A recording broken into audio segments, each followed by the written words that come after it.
Video के अंदर हम बात करने वाले हैं 8 ऐसे म्यूचुअल फंड हाउसेस के बारे में जिनके अंदर से जिनका एयूएम काफी डिक्लाइन हुआ है पिछले महीने में। एयूएम डिक्लाइन दो कारण से होता है, एक तो मार्केट गिरने से, तो मार्केट सबके लिए गिरी है, और दूसरा जब इन्वेस्टर पैसा विड्रॉ करते हैं, रिडीम करके निकालते हैं अपना पैसा, तो डिक्लाइन होती है। तो इन म्यूचुअल फंड हाउसेस के अंदर में एक ही महीना से मोर देन 3000 करोड़ का है जो एयूएम डिक्लाइन हमें देखने को मिल गया है। और काफी नाम है इसमें जो कि चौंकाने वाला है। सबसे पहला ही नाम है जो चौंकाने वाला है, जिसका जो स्कीम है पिछले एक साल से, तो ऐसे लंबे समय में भी अच्छा कर रहा है, लेकिन पिछले एक साल में खराब समय में भी अच्छा परफॉर्म किया है, उसका भी एम डिक्लाइन कर गया है, जिसकी बात हम कर रहे हैं एचडीएफसी म्यूचुअल फंड हाउस। तो HDFC mutual fund reported a decline of ₹3047 crore. 8.85 lakh crore से एयूएम इनका घट के 8.82 लाख करोड़ हो गया है। तो one of the best performing fund mutual fund house पिछले एक साल में रही है, फिर भी पिछले महीने में एयूएम गिर गया है इनका। नेक्स्ट हमारे पास भाई, इसमें तो कोई शक ही नहीं है, क्वांट म्यूचुअल फंड हाउस है। क्वांट के पीछे तो हाथ धो के पड़े ही हुए हैं सब लोग। तो quant mutual fund saw it's AUM drop by ₹3282 crore. 93,072 crore हो गया है इनका एयूएम, घट के 96,354 करोड़ से। जब ये पीक पे थे अपनी, इनका जो टोटल एयूएम है वो 1 लाख करोड़ से भी ऊपर था, फिर घटते घटते घटते अभी 93,000 करोड़ पे आ चुका है। तो परफॉर्मेंस डिप हुई है, एलिगेशंस भी लगे हैं, काफी मैनेजमेंट शिफ्ट भी हुआ है। मैं तो भाई बना हुआ हूं अभी स्मॉल कैप फंड के साथ, देखते हैं आगे क्या होता है। देखो, गिरते हुए फंड के साथ मैं इस उम्मीद से बना रहता हूं कि गिरता हुआ फंड क्यों गिर रहा है। इसलिए गिर रहा है क्योंकि अभी जो जिन स्टॉक्स के अंदर उन्होंने इन्वेस्टमेंट की है वो उतना अच्छा नहीं कर पा रहे। तो अभी क्या है कि जब वो अच्छा नहीं कर पा रहे तो कम प्राइस से मेरे पास यूनिट एक्युमुलेट होते जा रही है। फिर जब इनका बेट सही लगेगा, फिर ये तेजी से भागेंगे, तो उस टाइम पे मेरे पास काफी यूनिट्स हो चुके होंगे, तो अच्छा पैसा मेरा बन जाएगा। इनका बेट की सिर्फ अगर मैं बात करूं तो जैसे एचडीएफसी बैंक जो है, काफी दिनों तक काफी अच्छी खासी होल्डिंग इन्होंने एचडीएफसी बैंक के अंदर लेके रखी हुई थी, लेकिन एचडीएफसी बैंक चला ही नहीं।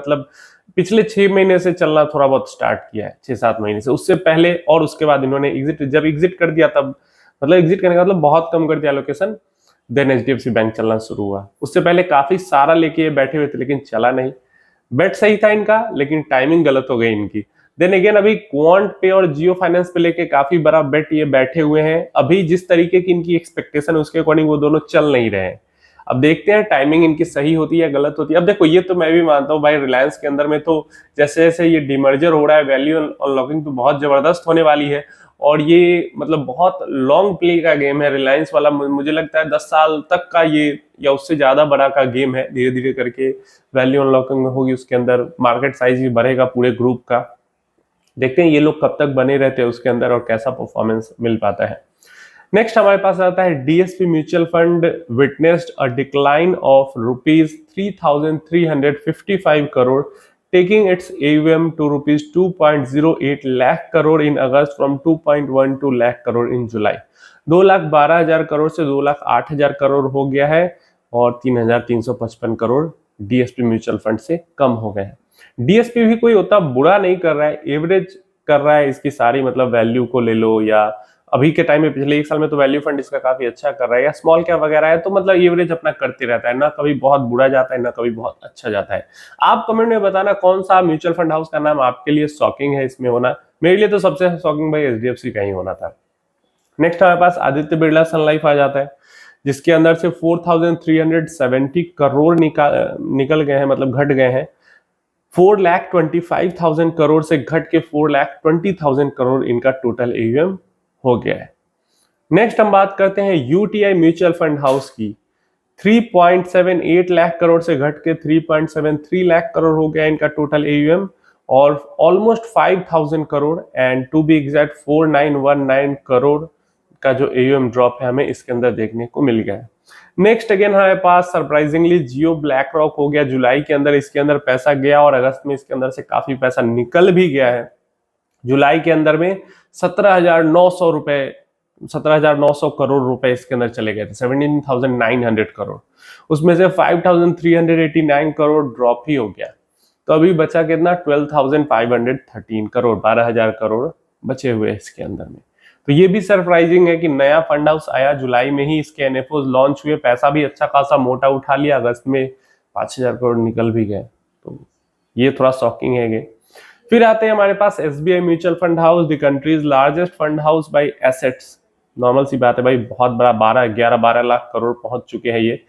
तो 12 लाख करोड़ ऑलमोस्ट पहुंच ही गया था 11.97 लाख करोड़ जुलाई में, जो कि घट के 11.92 लाख करोड़ हो गया और 5,600 करोड़ निकला है। अब देखो ये बड़ी बात नहीं है। क्यों नहीं है बड़ी बात?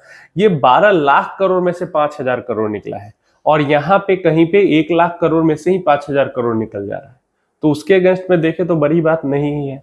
तो एसबीआई के अंदर से भी, और एसबीआई ये तो भाई 5,000 करोड़ तो निकलेगा, कोई बहुत बड़ी बात नहीं है। 5,000 करोड़ डाउन हो गया तो 12 लाख करोड़ में से बड़ी बात वहां है जहां पे 1 लाख करोड़ में से 5,000 करोड़ निकल जा रहे हैं। देन हमारे पास एचएसबीसी म्यूचुअल फंड आ जाता है। इसके अंदर तो डिक्लाइन भाई आना ही था, क्योंकि लॉन्ग टर्म जो परफॉर्मेंस है एचएसबीसी के सारे फंड्स की वो बहुत तगड़ी है, लेकिन पिछले 1 साल में सारे फंड्स इसके डिप कर गए हैं। स्मॉल से लेके लार्ज, मिड, वैल्यू, मल्टी सब डिप कर गए हैं और 1.31 लाख करोड़ पे आ गया। 1.37 लाख करोड़ से घट के 6,253 करोड़ का एयूएम ड्रॉप यहाँ पे देखने को मिला है।